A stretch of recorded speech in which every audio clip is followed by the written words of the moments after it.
Assalamualaikum warahmatullahi wabarakatuh. Kami dari kelompok 4 ingin memaparkan pemahaman sebagai capaian belajar UBD, perancangan dan pengembangan kurikulum. Sebelumnya, perkenalkan kelompok kami. Saya Win Utami, Robi Madia Malik, Siva Aliadani, dan Siti Wildanasari. Untuk penjelasan pertama akan dipaparkan oleh Kang Robi. Jika siswa dikatakan telah memahami suatu masalah belajar, apabila siswa memiliki pengetahuan diri dengan menunjukkan kesadaran metakognitif, memahami gaya pribadi, prasangka, proyeksi, dan kebiasaan pikiran yang membentuk pemahaman siswa sendiri. Siswa mampu merenungkan arti pembelajaran dan pengalaman. Metakognitif adalah kesadaran individu tentang cara mereka belajar, kemampuan untuk menilai kesulitan suatu masalah, pemahaman diri, pemanfaatan berbagai informasi untuk mencapai tujuan, dan kemampuan untuk mengevaluasi kemajuan pembelajaran sendiri. Ini mencakup kesadaran tentang apa yang diketahui dan tidak diketahui. Dalam konteks pembelajaran, siswa tahu bagaimana cara mereka belajar, mengenali kemampuan dan cara belajar yang mereka miliki, serta mengetahui strategi terbaik untuk belajar secara efektif. Metakognisi juga mencakup kesadaran individu terhadap proses berpikir mereka sendiri dan hal-hal yang terkait dengannya. Contoh dari metakognisi adalah ketika seseorang menyadari bahwa mereka mengalami kesulitan dalam mempelajari materi A dibandingkan dengan materi B.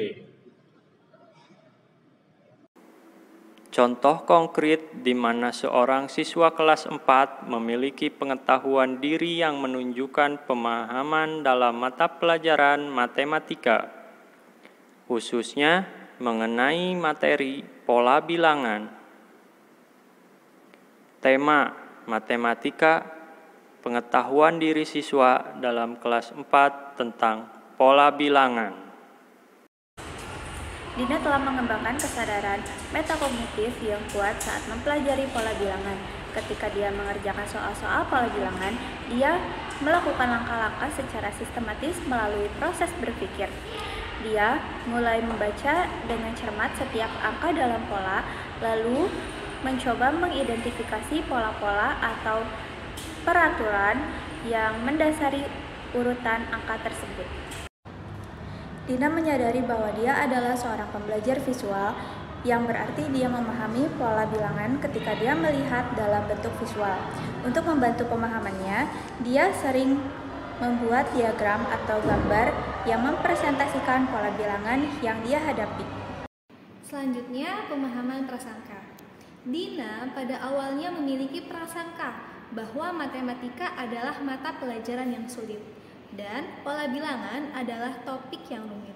Namun, dia telah belajar untuk mengatasi prasangka ini dengan keyakinan bahwa dengan latihan dan pemahaman yang benar, dia dapat memahami materi matematika dengan baik.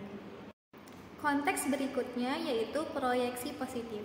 Dina telah mengganti proyeksi negatif dengan proyeksi positif. Ketika dia menghadapi soal pola bilangan yang terlihat rumit, dia berpikir, saya mungkin perlu waktu untuk menyelesaikan ini. Tetapi dengan usaha dan ketekunan, saya pasti bisa menemukan pola ini. Arti pembelajaran. Dina mempelajari pola bilangan dengan situasi dunia nyata. Dia menyadari bahwa pemahaman pola bilangan membantu dalam pemecahan masalah sehari-hari, seperti data statistik atau mengenali pola dalam urutan angka yang dia temui dalam kehidupan sehari-hari. Dalam contoh ini, Dina memiliki kesadaran metakognitif yang kuat, pemahaman tentang gaya belajarnya, kemampuan mengatasi prasangka negatif, dan proyeksi positif yang membantu dalam pemahaman materi pada bilangan. Dia juga mengenal pembelajaran tersebut dengan arti dalam kehidupan sehari-hari, sehingga pembelajaran tersebut memiliki relevansi. Semua adalah bukti bahwa Dina telah memahami cara menggunakan pengetahuan diri untuk meningkatkan pemahaman dalam mata pembelajaran matematika tentang pada pola bilangan.